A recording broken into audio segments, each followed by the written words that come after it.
Non, tu ne te trompes pas, effectivement. Laurent Mauvigny, on le connaît plus comme étant un romancier dont les romans ont été beaucoup adaptés au cinéma.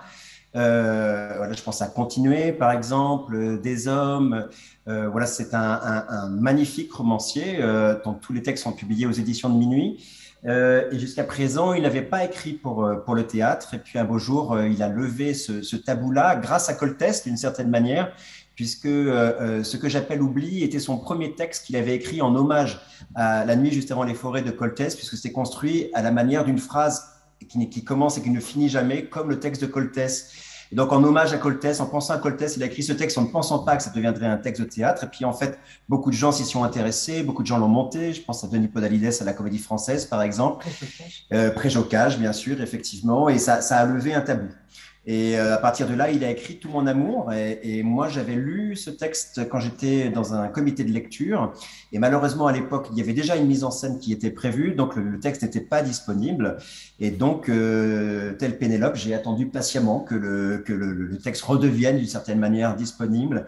Et j'ai eu envie, effectivement, de m'y coller. Parce que c'est très beau de voir un romancier qui passe au théâtre avec toute son envie, on va dire, et sa finesse, parce qu'on retrouve toutes les grandes thématiques chères à Mauvigné. Donc, si vous avez déjà lu du Mauvigné, on retrouve la province, on retrouve la famille, on retrouve les fantômes, on retrouve la difficulté à vivre après des événements de la vie. Et effectivement, il est parti sur le fait de nous raconter une sorte de drame, on va dire, mais à la manière d'un polar métaphysique. C'est-à-dire que le spectateur est happé par une intrigue, par un suspense qui ne va pas le lâcher pendant toute l'écriture, qui est un peu écrit à la manière de séquences cinématographiques avec des ellipses à l'intérieur du temps. Et pour un quintet d'acteurs, effectivement, j'ai la chance de travailler avec Anne, effectivement, qui est en couple avec Philippe Torreton, qui joue son mari. Il y a un grand-père qui est interprété par Jean-François Lapalu et il y a deux jeunes acteurs, Romain Fauroux et Ambre Fèvre, qui composent le quintet. Et à partir de là, on rentre dans les méandres d'une famille et ça se passe dans une maison à l'occasion de l'enterrement d'un grand-père, le père donc du père, le père de Philippe Torreton vient de mourir, on est au moment de son enterrement. On comprend très rapidement qu'ils ne sont pas venus dans cette maison depuis 10 ans.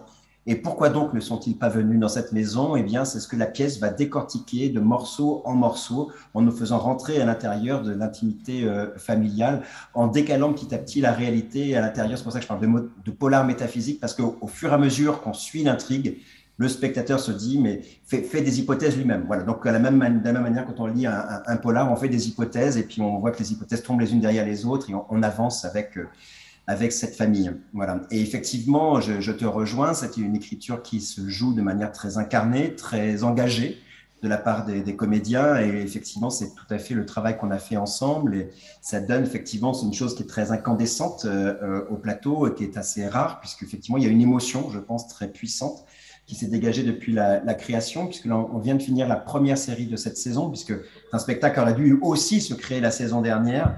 Donc la tournée a été coupée en deux morceaux. Donc on vient de finir la série parisienne au Théâtre du Rond-Point. Et donc l'autre partie a lieu la saison prochaine. Bon, et en plus, c'est drôle aussi. Tu as oublié de dire que c'est assez drôle, parce que le personnage d'Anne est à la fois tragique et drôle.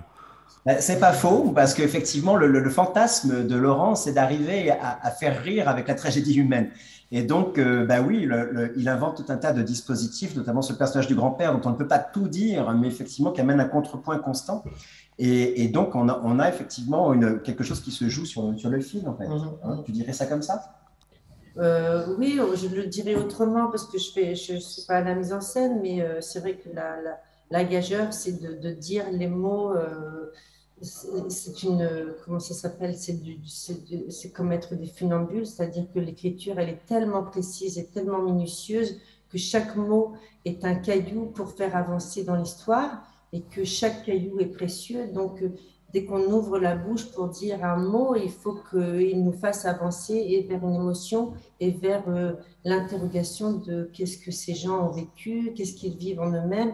Et ce qui est très beau dans l'écriture de Maudligné, que j'ai découvert peu à peu et non pas à la lecture, c'est que la poésie est répartie de façon très fine, c'est-à-dire que les parents, eux, sont coupés de poésie, ils ne sont que dans le factuel de souffrance et d'absurdité. Et celle qui a le plus de poésie, c'est la jeune fille, le grand-père, c'est-à-dire des gens qui sont peut-être morts, pas morts, les parents, est-ce qu'ils sont morts, fantômes eux-mêmes, on ne sait pas, mais néanmoins, chaque personnage a sa manière à elle de s'exprimer. Et c'est très agréable quand on a conscience de ça, de pouvoir interpréter ces mots qui sont justement écrits pour tel costume, on va dire.